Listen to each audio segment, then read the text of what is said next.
Our breaking news this evening is the identity of the man who sent the Obama administration into defend and explain mode this week. His name is Edward Snowden. He's an American former CIA employee and computer technician. Today, he came out as the leaker of classified NSA documents that spell out a secret surveillance program.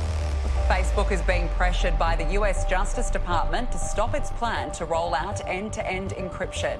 This is something I've been warning about in multiple videos since last year. They have that ability. Your phone company can take your phone calls and give it to the US government.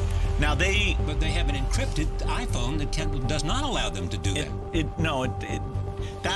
That's false. The information that the government is seeking.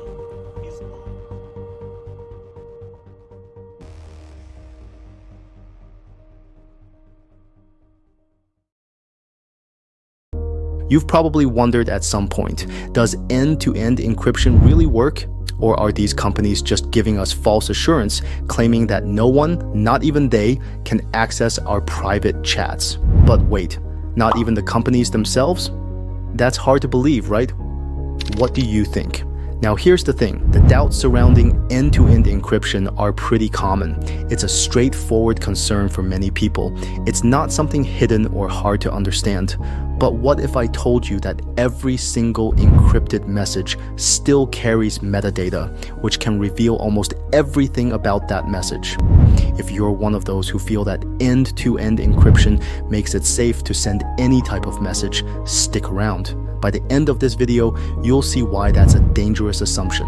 I'll also explain how international law enforcement and the National Crime Agency were able to decrypt and expose thousands of messages from a criminal enterprise that laundered 70 kilograms of cannabis worth millions of pounds. But before we dive into that, let's first take a look at what end-to-end encryption is and how it works. As many of you know, end-to-end encryption is built on the foundation of cryptography, which is essentially the art of hiding information. The earliest use of cryptography dates back to an Egyptian tomb from around 1900 BC. While that early method involved turning words into symbols that needed to be deciphered, it laid the groundwork for what encryption would eventually become. So, what exactly is encryption? In simple terms, encryption is converting readable text, known as plain text, into an unreadable format called ciphertext using specific algorithms. This encrypted text can only be converted to its original form with the correct decryption key. These encryption keys, made up of strings of data called bits, are used by cryptographic algorithms like Advanced Encryption Standard or Data Encryption Standard to secure information. The rise of modern encryption started in the 1970s when IBM created a crypto group to protect customer data using a block cipher. The US government adopted this technology as the National Data Encryption Standard, securing official documents until 1997 when DES was cracked, showing it was no longer the most secure option. Phil Zimmermann, a computer scientist and cryptographer, made a major breakthrough with Pretty Good Privacy, which is often seen as the unofficial start of end-to-end encryption. Pretty Good Privacy became one of the most widely used tools for encrypting emails and is still in use today. Zimmermann also contributed to securing voice over Internet protocol through his Z-phone protocol. In the 1990s, we saw the development of more secure data transfer protocols, including Secure Socket Layer in 1995 and Transport Layer Security in 1999. These protocols remain crucial for safeguarding information sent over the internet. By the early 2000s, the Advanced Encryption Standard replaced Data Encryption Standard as the national standard, but it wasn't until 2013, following Edward Snowden's revelations about mass data collection by the government, that the demand for secure online communication truly skyrocketed. This led to the development of end-to-end encryption using concepts from Pretty Good Privacy to ensure that only the sender and recipient could access the data.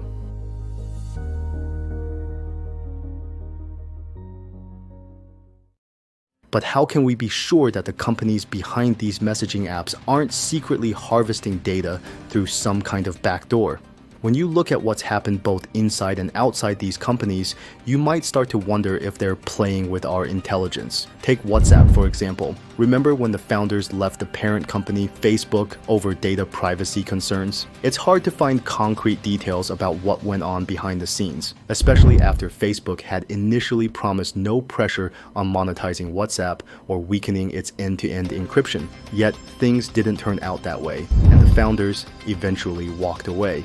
Typically, WhatsApp does share user data in response to government requests. This data can include your full name, last seen date, IP address, device type, email address, about information, profile photo, group details, and contact list. WhatsApp has even stated that under a valid request, such as a pen register trap and trace order in the US, they may start collecting message and call logs, tracking who you're communicating with, the time, the IP address, and whether it was a text or call. Then there's the metadata. This is where things get tricky.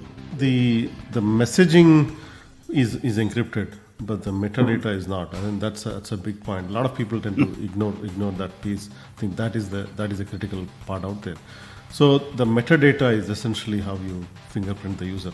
So even you do not know what they are saying unless it's flagged.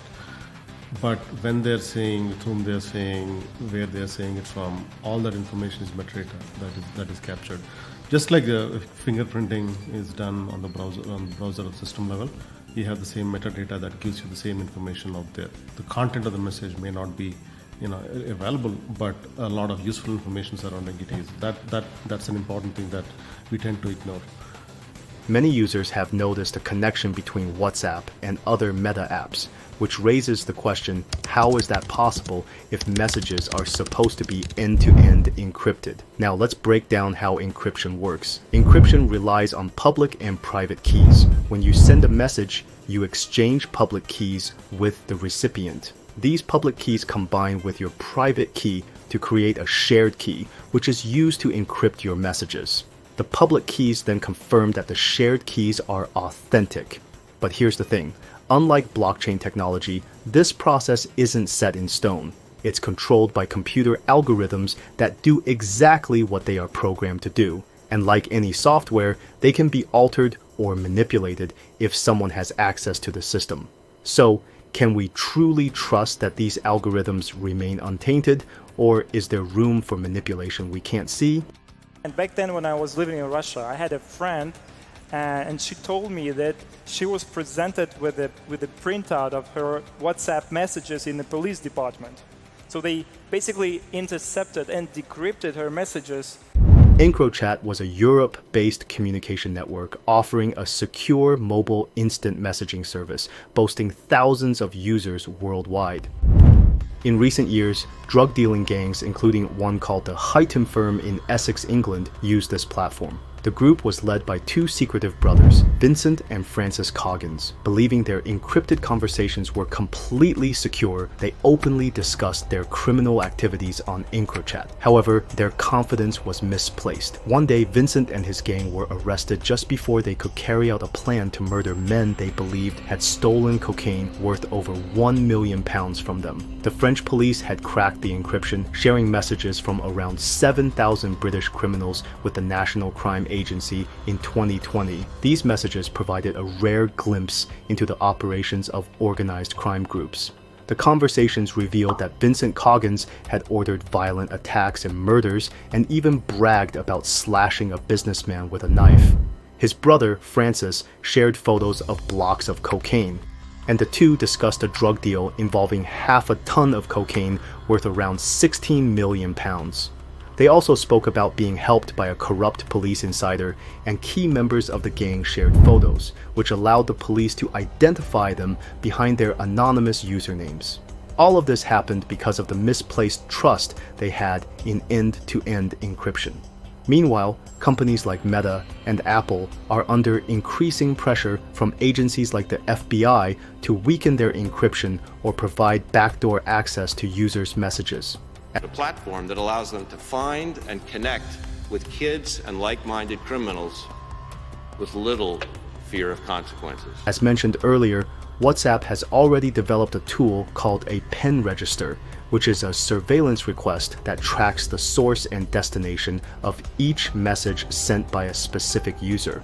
WhatsApp generates certain metadata every 15 minutes in response to these requests, according to the FBI. WhatsApp has stated through a spokesperson that law enforcement doesn't need to break end-to-end encryption to successfully investigate crimes. The pen register tool captures essential metadata for every encrypted message, such as who communicated with whom when the communication occurred and the type of message. This metadata can reveal almost everything about the message without needing to access its actual content.